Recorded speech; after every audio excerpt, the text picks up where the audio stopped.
छत्रपती संभाजीनगरमध्ये भाजप आणि ठाकरे गटामध्ये राडा. दिशा सालियन प्रकरणावरून भाजप कार्यकर्त्यांची घोषणाबाजीनंतर ठाकरे गट आक्रमक. पोलिसांकडून सौम्य लाठीचार्ज.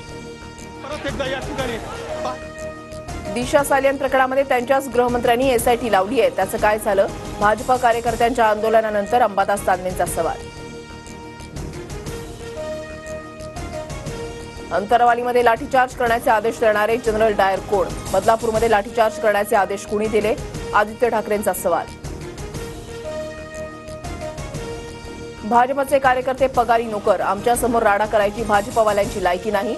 ठीक है, देख लेंगे, हमारा भी मौका आएगा तो ठोक देंगे. संजय राऊतांचा हल्लाबोल.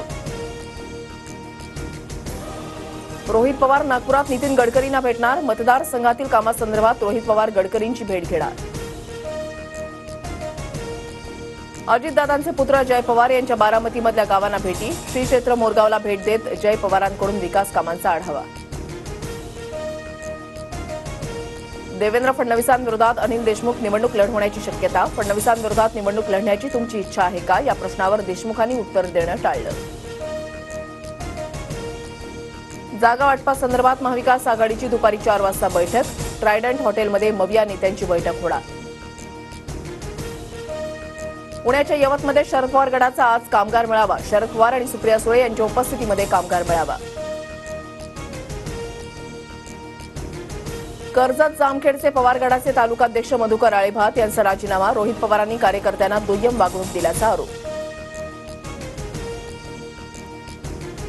कर्नाटकचं सरकार पाडण्यासाठी भाजपकडून 100 कोटींची ऑफर, पण मी नकार दिला. ऑडिओ क्लिप योग्य वेळी बाहेर काढू. काँग्रेस आमदार रविकिशन गौडा यांच्या दाव्यानं खळबळ.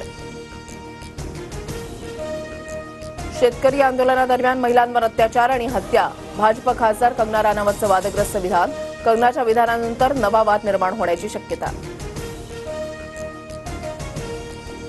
महिलांच्या हाती बंदूक देण्यास माझा विरोध. आत्मसंरक्षणासाठी शस्त्र वापरणं उपाय नाही. नानकराम नेवनानींच्या विधानावर अमृता फडणवीसांची प्रतिक्रिया.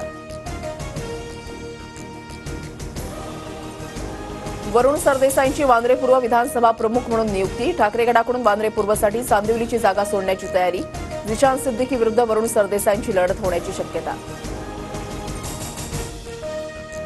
मुख्यमंत्री शिंदे आज मुंबई गोवा मार्गावर पाहणी करणार. मार्गावरील खड्डे बुजवण्याचं काम युद्धपातळीवर. गणेशोत्सवाच्या पार्श्वभूमीवर मुंबई गोवा महामार्गावर अवजड वाहतुकीला बंदी.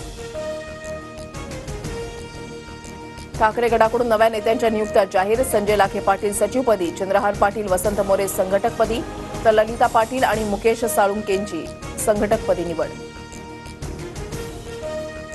नागपूरमधील ठाकरे गटाच्या 2 युवा सेना जिल्हा प्रमुखांवर अपहरणाचा गुन्हा. शशिकांत तिवारी आणि प्रीतम कापसेसह 7 जणांनी बंदुकीच्या धाकावर युवकाचं अपहरण केल्याचा आरोप. नांदेडचे खासदार वसंत चव्हाण यांचं निधन. हैदराबादमधल्या रुग्णालयामध्ये घेतला अखेरचा श्वास. वसंत चव्हाण यांच्या पार्थिवावर उद्या अंत्यसंस्कार होणार. बदलापूर प्रकरणातील आरोपी अक्षय शिंदे पोलीस बंदोबस्तामध्ये कल्याण कोर्टात हजर. पोलीस आरोपीची कोठडी वाढून मागण्याची शक्यता. देशातील औष्णिक ऊर्जा प्रकल्पांची जागा छोट्या मॉड्युलर अणुभट्ट्या घेणार. शून्य कार्बन उत्सर्जनाचं उद्दिष्ट गाठण्यासाठी 40 ते 50 अणुभट्ट्या विकसित केल्या जाणार. कोल्हापुरात पावसामुळे नद्यांच्या पाणी पातळीमध्ये वाढ. पंचगंगा नदीची पाणी पातळी 27 फुटांवर. कसबा बावडामधील राजाराम बंधारा पाण्याखाली. सततच्या पावसामुळे नाशिकचं गंगापूर धरण 91% भरलं. धरणातून 7413 क्युसेकनं विसर्ग. गोदावरी नदीला पूर.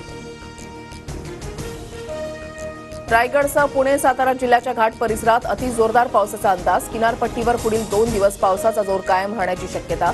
तर मुंबईत आज मुसळधार पावसाचा अंदाज.